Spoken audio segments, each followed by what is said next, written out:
Live at 5. We're going to begin here, though. Have you seen this man who police say shot a child? The search for him is going on right now. Officers say he opened fire in Gastonia last night. Thanks for joining us here live at 5. I'm Molly Grantham. And I'm John Carter in for Jamie Bull. Several people were hurt in this shooting. One was a child.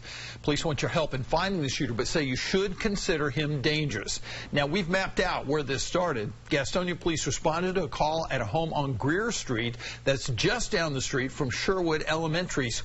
Our Ron Lee is there live at 5. And Ron, tonight you actually spoke with the young girl, only 6 years old, hit by a bullet. What did she tell you? Molly, let me tell you first off, this is one brave little girl considering everything that she's been through and everything that she's shouldered to bear. I can tell you that she says that she's doing okay, but considering what police tell me happened, okay is doing pretty well. It was just crazy. Just people are crazy. Anytime someone is hurt when a gun is fired in anger, it's horrible to hear.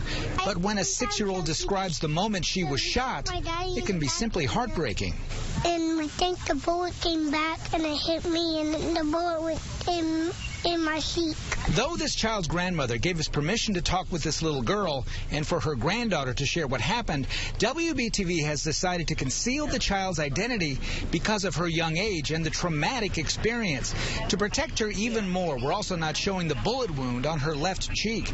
But the violence is real and her story important to tell. Yes. This little girl says she remembers exactly what happened in seeing her daddy fall.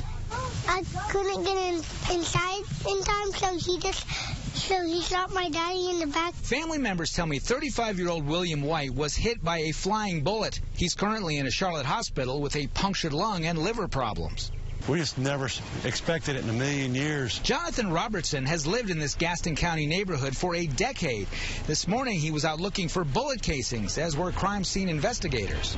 But we never expected anybody would break a gun out amongst all those kids. I mean, that was just insane. Robertson tells me the suspect was well known for yelling at the neighborhood kids. It's happened on several occasions, but he says that the catalyst for the shooting was a simple ball rolling into his yard. They were playing basketball here, and a ball had rolled down that way and had rolled into their yard, and they went to go get it. Police say 24-year-old Robert Louis Singletary went inside the home and came out with a gun, firing it wildly at neighbors. As parents were rushing to gather their children, that's when White and his daughter were struck. Another woman suffered a grazing wound. An 11-year-old at the home describes what she saw. And that after he hit my dad in the back, that's when my dad dropped to the ground. The gunman then fled the area and hasn't been seen since. The 6-year-old pulled no punches when talking about what should happen to the missing gunman who caused her so much pain. I want him to go to jail forever. Feelings echoed by the district attorney's office. We'll be damn sure to be loud and clear when this case comes to court, and the people of Gaston County will see and hear our commitment to that prosecution.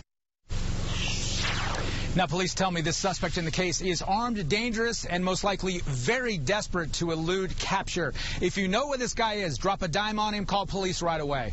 In Gaston County, I'm Ron Lee, WBTV, on your side. Ron, if hearing a 6-year-old child talk about watching her father get shot in the back doesn't hit you, I don't know what will.